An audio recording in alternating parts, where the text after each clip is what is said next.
Ni hao les amis, aujourd'hui 96e jour de l'aventure réveil à Shanghai et plus précisément dans la ville de Nanxiang. Alors on est encore un peu à Shanghai, hein, ça touche à Shanghai. On est à peu près à une douzaine de kilomètres de mon hôtel, mais en sachant que je suis déjà au nord de Shanghai. Et ce qui est très bien pour venir ici, c'est que c'est la ligne de métro numéro 11 qui passe juste à ma station de métro.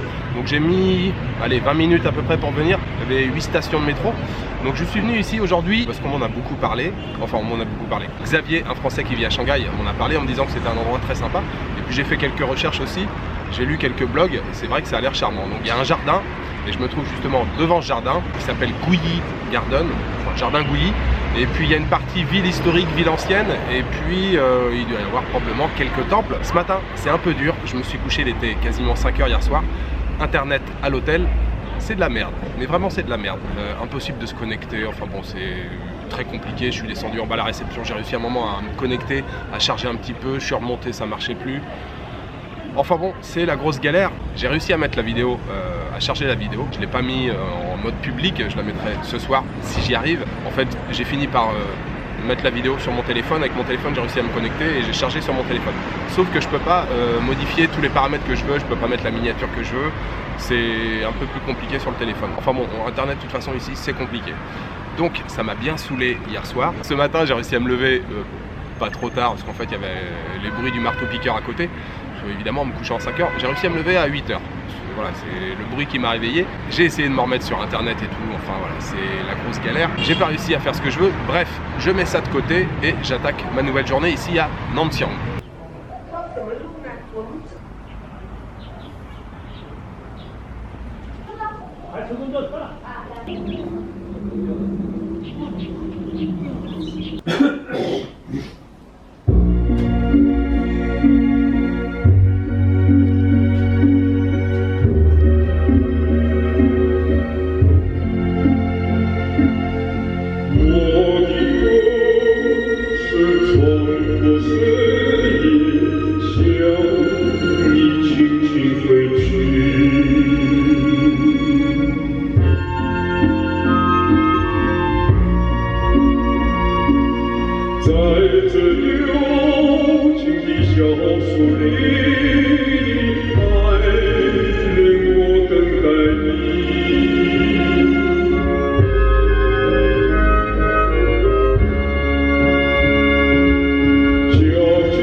Je ne dirais qu'un mot les amis, magnifique. Franchement le jardin de Guyi, c'est très beau. Je viens de passer un moment hyper paisible à l'intérieur. Je suis toujours à l'intérieur mais j'ai quasiment fait le tour.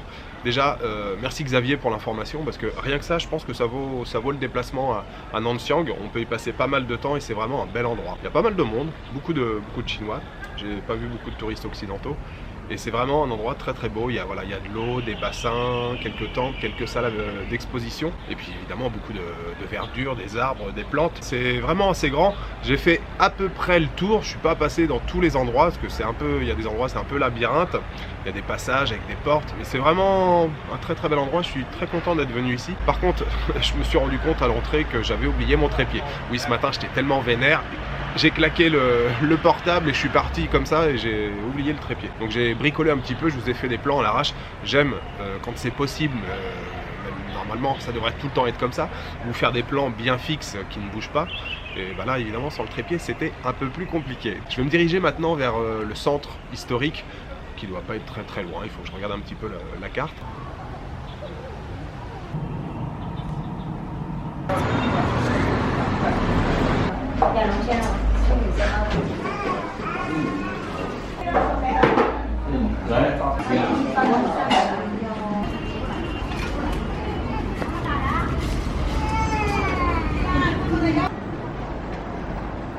Deux choses les amis. Alors, je viens de déjeuner, je me suis régalé. J'ai mangé des xiaolongbao et il faut savoir que c'est originaire d'ici. Oui messieurs dames, c'est originaire de Nanxiang, les xiaolongbao.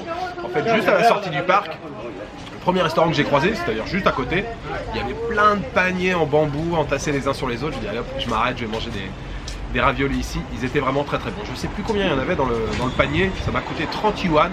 Ils étaient vraiment excellents. Et puis quand je suis sorti du restaurant, j'ai vu en fait qu'il y avait toute une enfilade comme ça de restaurants. C'est vraiment la spécialité ici, les xiaolongbao. Et puis deuxième chose, là je suis installé confortablement dans un fauteuil. Et c'est ça que je voulais vous dire. Il y a un truc que j'adore. Alors c'est pas propre à la Chine, ça, on voit ça dans beaucoup de pays, au Cambodge ça arrive aussi, mais je trouve quand même pas mal, et particulièrement en Chine, il y a souvent des fauteuils ou des chaises dans la rue comme ça, et je trouve ça cool. Alors bien sûr ils appartiennent à des gens, les gens les mettent dehors pour pouvoir s'installer tranquillement comme ça dans la journée. Là il y avait un siège de libre, il y a un deuxième siège à côté. Il y a un deuxième siège à côté avec un monsieur qui l'occupe. Et voilà, j'avais envie de me poser un petit peu, j'ai regardé le monsieur, je vais faire le sourire, il m'a fait signe de m'asseoir. Donc je suis installé confortablement, je ne sais pas si vous voyez, dans un beau fauteuil. Ça, c'est bien sympa. Et j'aime bien ça, comme ça, pouvoir se poser dans la rue tranquillement, assis confortablement. Et puis observer un petit peu ce qui se passe dans la rue. Je trouve ça cool. Et ça m'est arrivé souvent de le faire dans mes précédents voyages en Chine. Quand il y a une chaise, hop, je m'assois. L'autre jour dans le petit quartier à côté du jardin Yu, là, Yuan Garden. Je me suis installé pareil plusieurs fois comme ça sur des chaises. Et les gens ils ne calculent pas de problème. Les chaises elles sont là, elles sont faites pour s'asseoir. Et c'est cool. Pareil, quand j'ai rencontré Evie le premier jour où je suis arrivé, on s'est donné rendez-vous à la station Nangpu. Et en fait il y avait rien. Il n'y avait rien autour de la station pour boire un coup. Et on s'est arrêté au milieu de nulle part en fait. Il y a une espèce de chantier avec des grues, un carrefour. Il était 9h du matin, enfin c'était vraiment insolite comme endroit. Et il y avait un fauteuil de disponible et un monsieur qui était assis sur une chaise. Et je lui ai fait signe de prendre la chaise, il s'est levé direct pour nous donner la deuxième chaise. Il était vraiment gentil le monsieur, il nous a même donné un carton parce que la chaise était humide. Et voilà, je trouve ça cool de pouvoir s'asseoir comme ça dans la rue quand il y a des chaises. Voilà, c'est tout ce que je voulais vous dire.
Ce petit gâteau là, c'est une véritable merveille.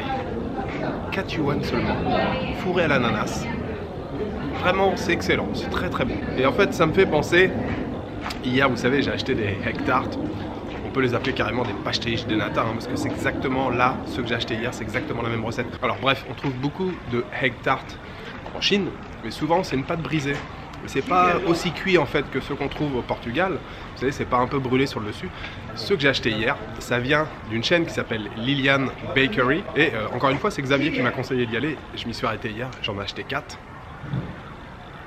Explosion en pleine bouche, c'était vraiment très très bon. Elles sont vraiment excellentes. Si vous passez à Shanghai, vous voulez vous faire une petite douceur, vous arrêtez chez Lilian Bakery, vous prenez des egg tarts ou pastéis de nata, appelez-les comme vous voulez. En tout cas, c'était délicieux. Et ce petit gâteau aussi, il est vraiment excellent.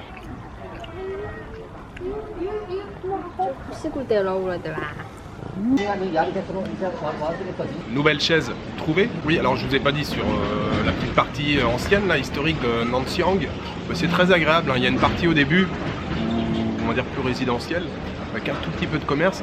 Et puis après, il y a deux vraiment ruelles qui sont voilà, touristiques. On est quand même en Chine, mais c'est très agréable. Les bâtiments sont bien entretenus. C'est très joli, franchement, très agréable. Là, il y a des pavés par terre. En plus, on est en semaine, il n'y a pas beaucoup de monde. J'imagine que le week-end, ça doit être un peu blindé.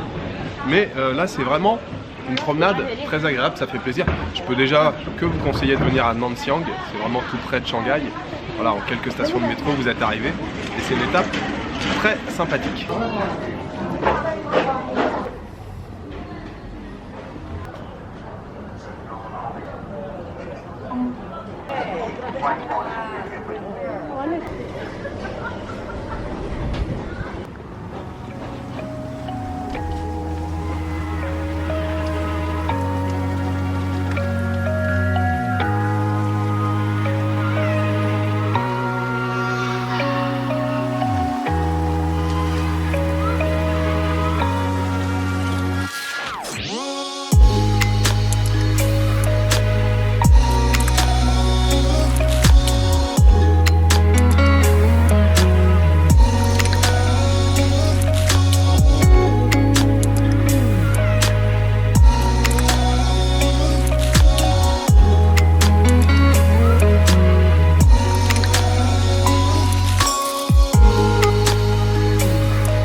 Retour à l'hôtel les amis, j'ai passé vraiment une très belle journée. Oui j'insiste, très belle journée. Franchement, Nanxiang c'est une belle escapade là, juste à la porte de Shanghai. Le jardin pour commencer c'était très bien. la vieille ville, c'est très joli, voilà, avec les ponts en pierre, les petits canaux. Il faut savoir qu'il y a beaucoup de villes, ce qu'on appelle des villes d'eau en fait, autour de Shanghai. Alors autour, entre la plus proche, là, probablement où je suis allé aujourd'hui, jusqu'à 80-100 km, il y a plusieurs villes d'eau comme ça qui sont plus ou moins grandes, qui font des bonnes sorties comme ça à la journée pour s'évader un petit peu de Shanghai. Et puis le temple aussi, je vous ai fait quelques images là dans la séquence du temple, très très beau avec plein de Bouddhas, enfin c'était vraiment chouette. C'est une très jolie ville là, Nanxiang, en tout cas son centre historique et le jardin, c'était vraiment très très cool. J'en ai profité aussi pour me faire une petite coupe de cheveux qui a coûté seulement 39 yuan, ce qui doit faire à peu près 5 euros. Le salon était clean en plus et tout, on est arrivé, ils ont pris mon sac, ils m'ont servi un thé, il y a la petite tablette pour regarder la télé pendant qu'on me coiffe. Franchement, c'était très bien. Et je suis rentré pas trop tard sur Shanghai. Je suis passé à l'hôtel pour essayer de m'attaquer à la connexion internet. Ça ne fonctionne toujours pas. Il y a un moment, j'ai réussi à me connecter. Ça n'a pas duré longtemps. Mais c'est le VPN qui ne fonctionnait pas. Donc impossible, bien sûr, d'ouvrir YouTube. J'ai à nouveau laissé tomber l'affaire, je suis parti manger, j'ai fait un petit tour dans le quartier mais rapide, là, le tour du pâté de maison, et puis je suis retourné dans le restaurant où je suis allé manger hier midi. J'ai pris une soupe de nouilles au bœuf brisé, c'était vraiment délicieux, très très bon, ça coûtait seulement 24 yuan, ce qui fait 3 euros, c'est ça, pile poil 3 euros. Donc retour dans la chambre, je m'attaque au montage et nouvelle tentative de connexion internet. Demain les amis, c'est la dernière journée à Shanghai, c'est passé très très vite là, c'est 8-9 jours, donc aucun programme, j'arpente les ruelles comme ça, je me balade comme ça dans quelques quartiers, je vais peut-être retourner dans 2 ou 3 quartiers où je suis déjà allé. Voilà, ça sera donc le programme pour demain. Je vous souhaite une bonne soirée, une bonne nuit, une bonne après-midi, je vous donne rendez-vous demain pour la dernière journée à Shanghai. Ciao, good night.